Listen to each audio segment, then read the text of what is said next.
Welcome to the Jess and Hardcover Comic News Show for the week of July 10th, 2017. Ladies and gentlemen, thank you for joining me here.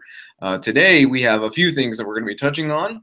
We've got a certain somebody that passed away that was pretty big in the industry. A certain comic book retailer will not be showing up at San Diego Comic-Con. A trailer was dropped, along with many other things. And the teaser for Sean Murphy's latest project. But with me, as always, ladies and gentlemen, is your Silver Fox, Mr. Jess Bragg.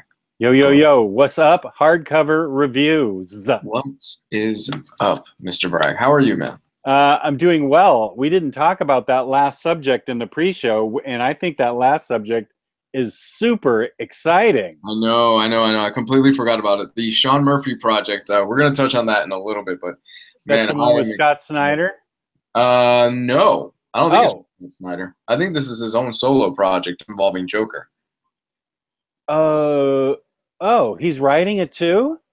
Yeah, I thought he was doing it with Scott Snyder. Okay. I don't know. I have to look at. I'll look into it. We'll pull up the article in a little bit, but okay.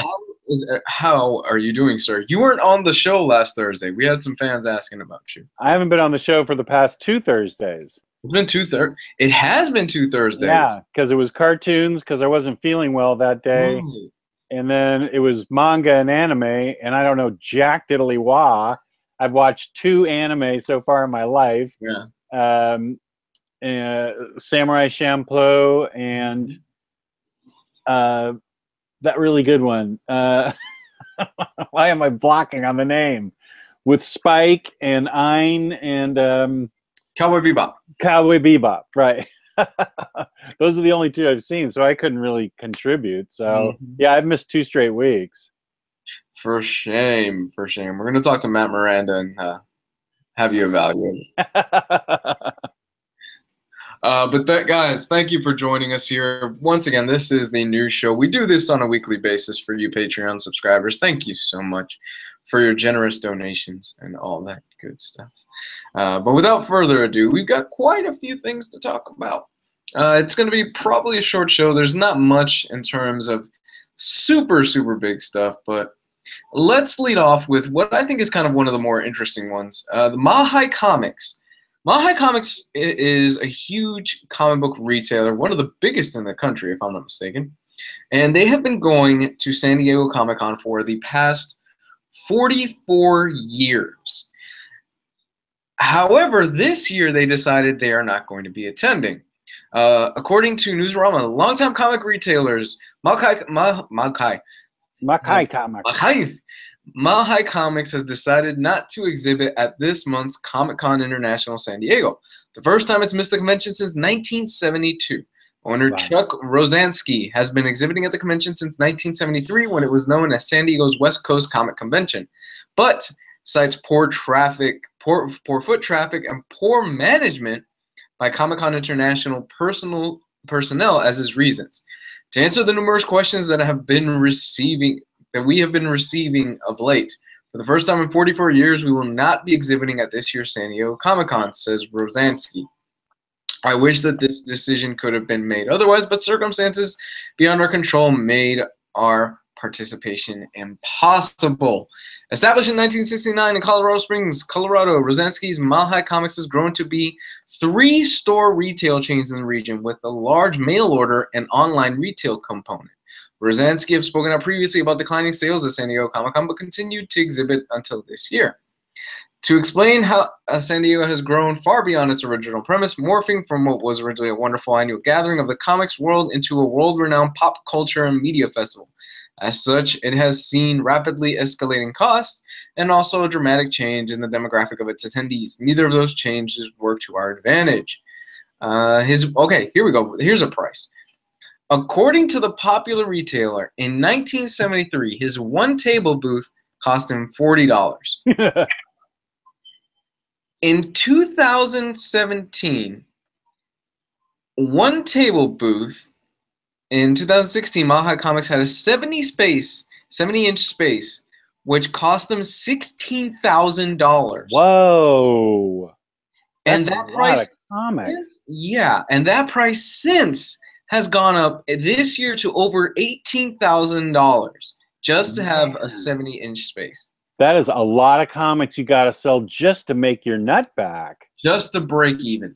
Yeah. Wow. Yeah. Well, that's significant. It's a nail in the coffin of actual comic books at Comic-Con. I think everybody for a while now, for the past 10 or 15 years, has been aware that it's been more about entertainment than actual comic books. And Mile High's a venerated, well-respected comic book retailer. I've never shopped there. I bought a couple things from them, so I don't know what they're like as people, but that's fairly significant that they've decided not to exhibit, and it's just I think it just shows that these big Comic-Cons are less about comic books now and more about signings and big guests. And of course, San Diego's going to be about new movies coming up, new TV shows coming up, announcements for those kinds of things. And it's just a natural evolution. It's just the way things go. I don't know that it's bad or good. It's just there's still plenty of options for everybody regarding going to your local con or going to a big city con a couple hours away. And why am I echoing? I don't know. It's all right. Don't worry about it. Yeah, I hear it. It's okay. Don't worry about it, man. So let me turn my mic off and turn it back on.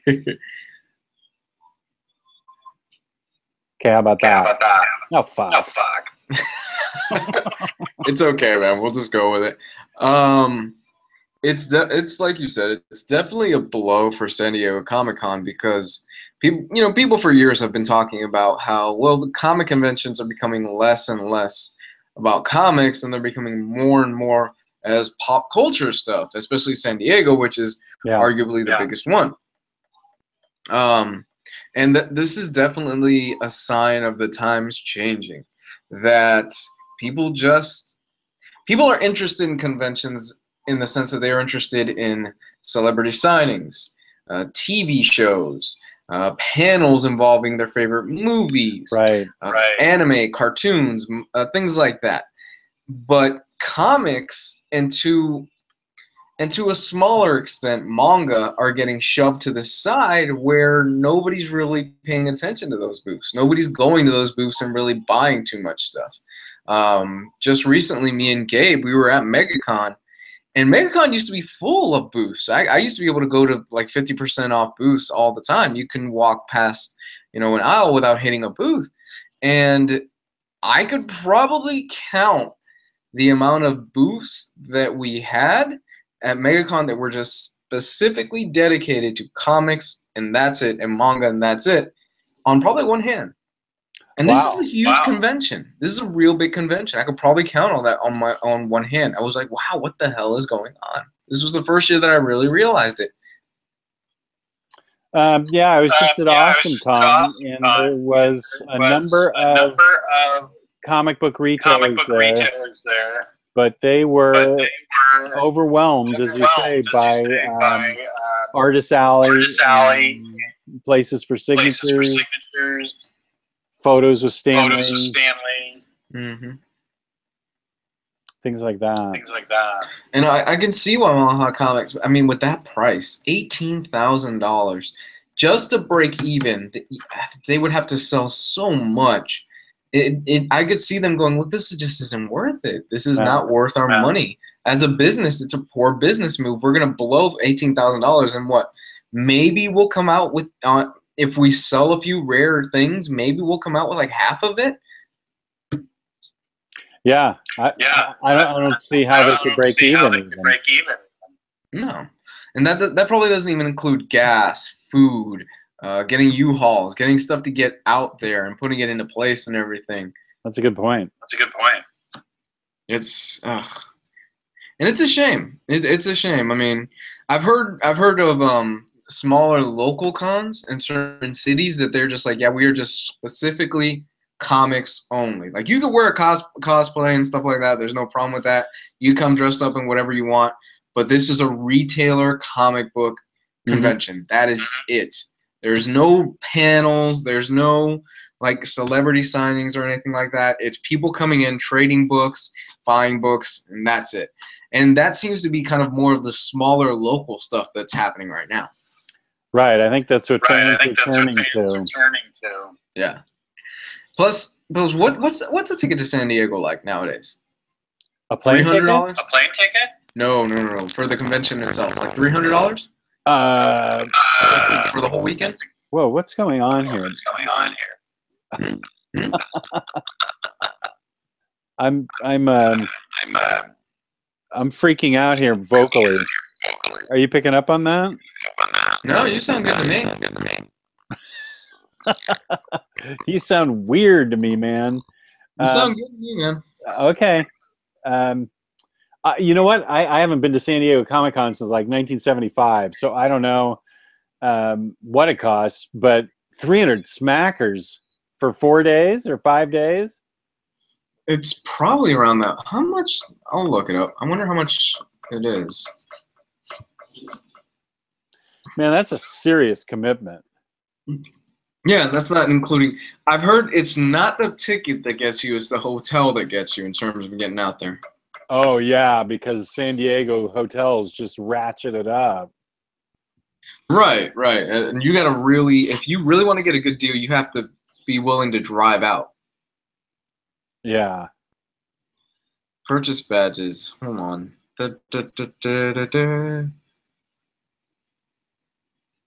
First-time attendees. And now they've made it even harder with this whole first-time attendees thing, where previous year's attendees, they can actually go in and... Are first-time attendees being discriminated against or something? In a way, yeah. I've heard that previous year attendees, they get first billing. They could get their tickets beforehand. Well, jeez, what kind of policy is that? I don't know. What? How much is this? I'm into the official fight. Can't find anything online. Where is it? 2017. Oh no, it's not bad. $60 per day.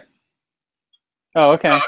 That's not bad. I thought it was more than that. Where did I see $300? Jeez. Well, that might be to go to all 5 days if it's a 5-day convention. $60 per day, so you're looking at $300 for the whole weekend. Yeah. Yeah. Okay. So 300 bones for every single day. That's not, of course, including hotels and food and all that other stuff and transportation, because you're gonna have to get a ride there. Or you could just be one of those people that you just bring a tent and you camp outside the convention center. Yeah, that's people do it. People do it. They bring a tent, they camp outside the convention center, and they don't shower for like 4 days. I believe that. Yeah, I've heard some stories. Oh my god. But like you were saying, it's very much indicative of the state of the industry as a whole, how comic books, how we have movies and we have these properties that are based off of the stuff we love, but nobody's really reading the comics. Nobody's really going out of their way to get that stuff. So, yeah, I think the comic book industry itself is healthy, but San Diego's just gotten overwhelmed because of its proximity to Los Angeles. And there's just so much emphasis on entertainment that's a natural evolution, and that's the way it goes. Yeah. I mean, I've given up on even trying to go. I don't see the point. I've heard that it's just a madhouse. Yeah, I wouldn't go. Yeah, that it's not even really worth going anymore at this point unless you're really into like the celebrity stuff, because it's just too much of a madhouse. Right. I've been told to stay away from New York Comic Con by Tyler too. He said it's starting to be like San Diego Comic Con. Oh, that's a shame, because I've always heard that if you don't want to go to San Diego, New York was a great alternative. Yeah, it sounds like it's awfully crowded, and they've got new rules that are not user-friendly. Oh, that's nice. But in more sad news, Joanne Lee, wife of Stan Lee, passed away at the age of 93. She had a real great run, man. 93 years old. Wow. Joanne Lee, the wife of iconic Marvel Comics creator Stan Lee, passed away Thursday in Los Angeles at the age of 93, according to the Hollywood Reporter. I can confirm the sad news that Joanne Lee passed away this morning quietly and surrounded by her family, stated a spokesperson for the family in the statement to THR. The family asked that you please give them time to grieve and respect their privacy during this difficult time. A former model, Joanne Lee Nee Clayton, has been described by Stan Lee as the partial inspiration for the Fantastic Four. She did voice work on several Marvel animated series and cameoed in several live-action films, including X-Men Apocalypse. In 1987, she wrote the novel The Pleasure Palace. Lee is survived by her husband as well as their daughter, Joanne Seeley Lee. That's really sad. It is sad. I was telling you in the pre-show, she's the one that encouraged Stan, who was getting ready to quit the comics business, to give it one more shot and give Marvel one more chance. Otherwise, he was going to quit and go to an advertising agency or something. Yeah. And so you can give her an assist on all the creation of all those great characters, because he was getting ready to give up before she told him to stick with it. Yeah, I mean, she made it to 93. That's a hell of a good run, though. It's not like she died in her 30s or 40s or anything. So she made it to a very ripe old age, and it sounds like she went real peacefully. And I've been seeing interviews with Stan Lee recently and stuff, and he was very sad, obviously about her passing and things. And he always said that she was basically his Mary Jane, like his, Spider-Man to his Mary Jane, and that he will always forever miss her, and like he's always going to have a deep place in his heart for her.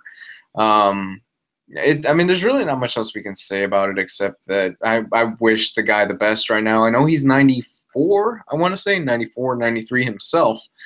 So, for a lot of people that once they lose their loved one, that's how it goes. Yeah, when you get to be that age and you lose your loved one, studies have shown that the survivor doesn't necessarily last that long afterward. Yeah, it was the same situation, actually, with my great-grandfather and grandmother, who she died, and she was probably in the 90s as well, and so was he. And then it was like 6 months later, you just throughout those 6 months, you slowly started to see him just decline. He wasn't eating as much anymore. He was just kind of wasting away. And then, one day he just slipped off in the middle of the night. So, wish him the best. But, not to sound heartless or anything, but I think Stan's coming up on his time pretty soon too. Poor guy. Possibly. You never know. Yeah. No, I'm 94. Imagine what he's seen. 94 years old. He's seen the civil rights movement, everything. Well, I saw that.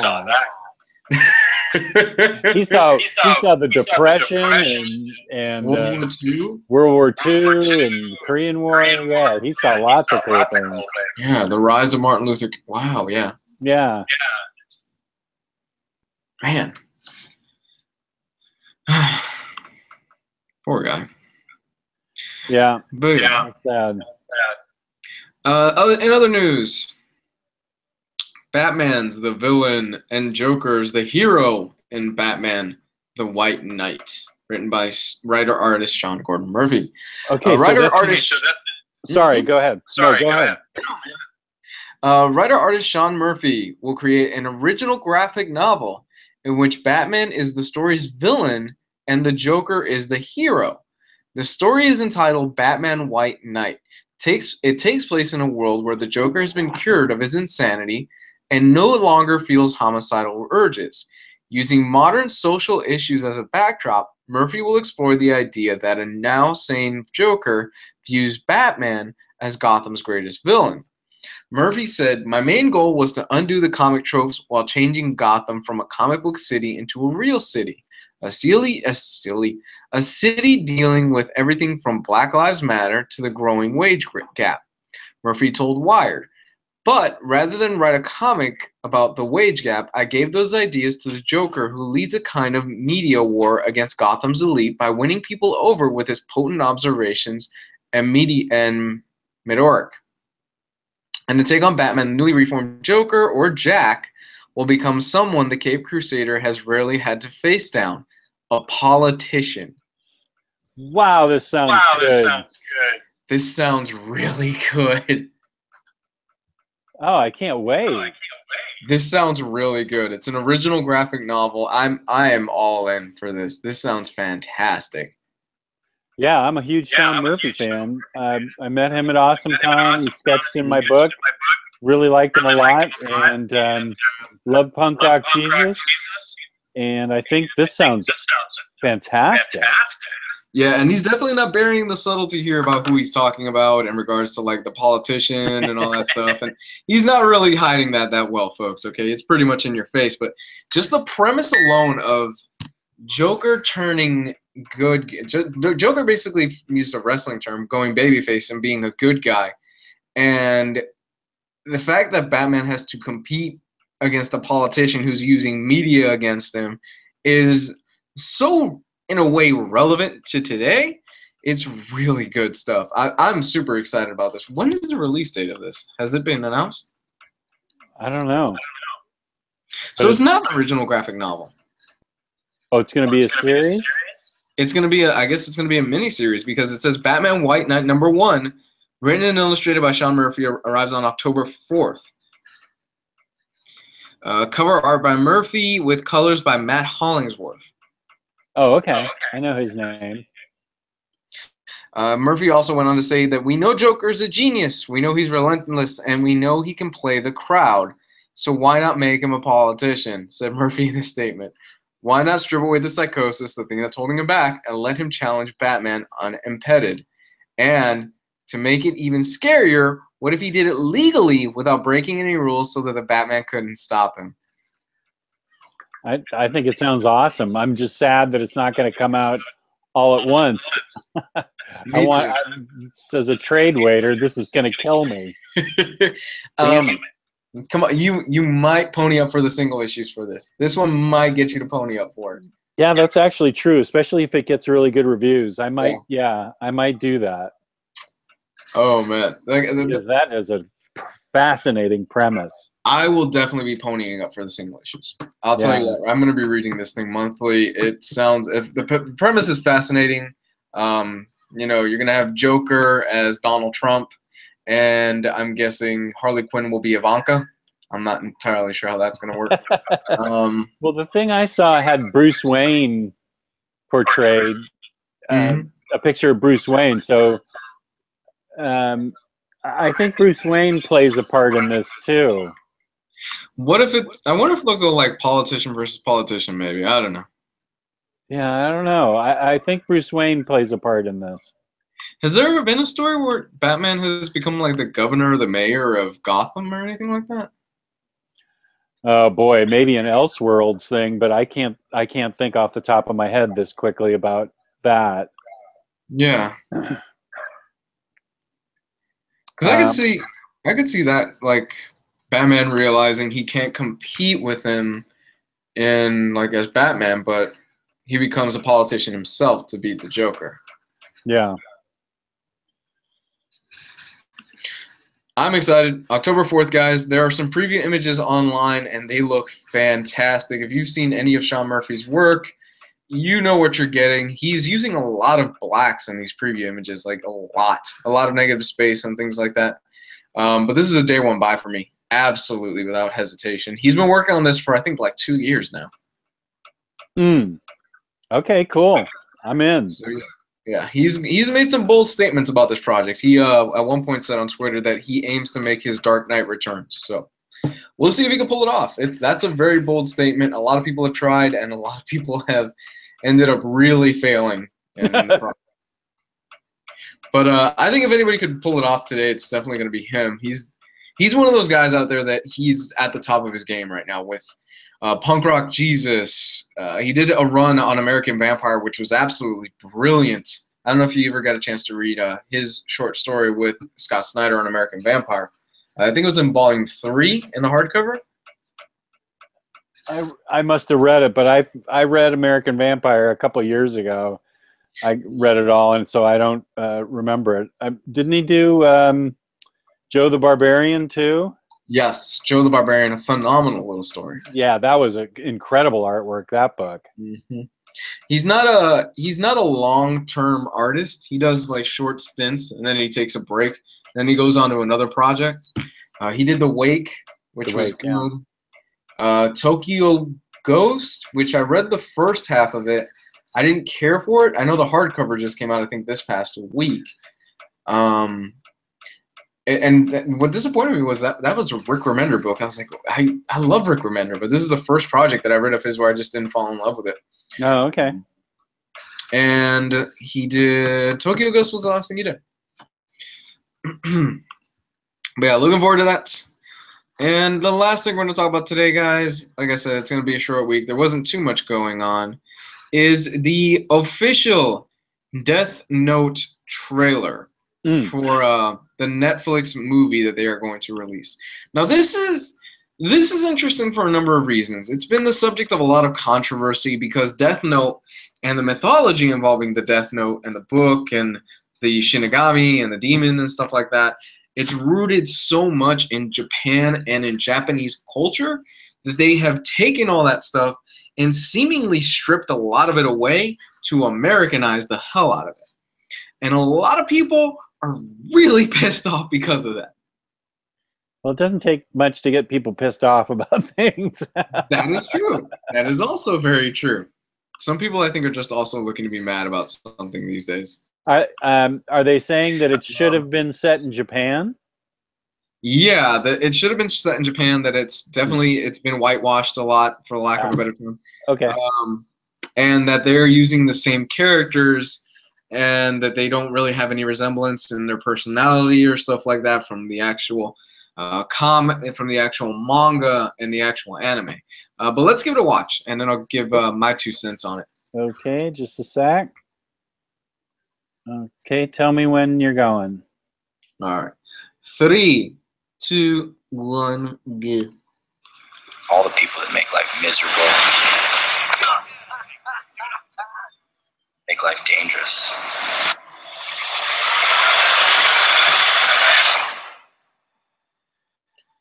What if we can change things?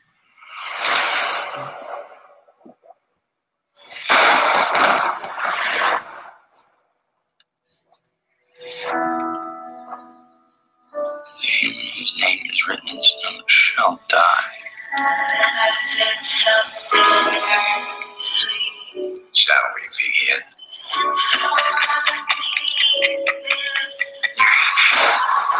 The death god.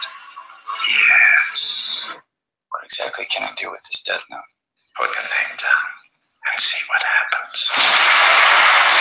It's not going to solve a few crimes. It's going to solve all crime. Do you think that I'm crazy? I think you're not crazy enough. We could change the world. The killer is taking credit for over 400 deaths.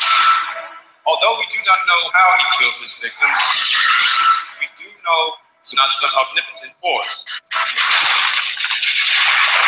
He's a person, like you or me. You're the one who flew into the sun. I'm just here to make sure you burn. We're not the good guys anymore.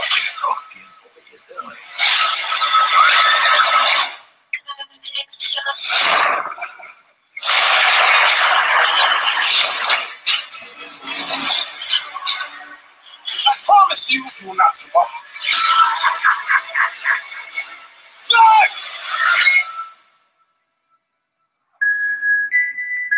What they want is a god. So let's give it to them.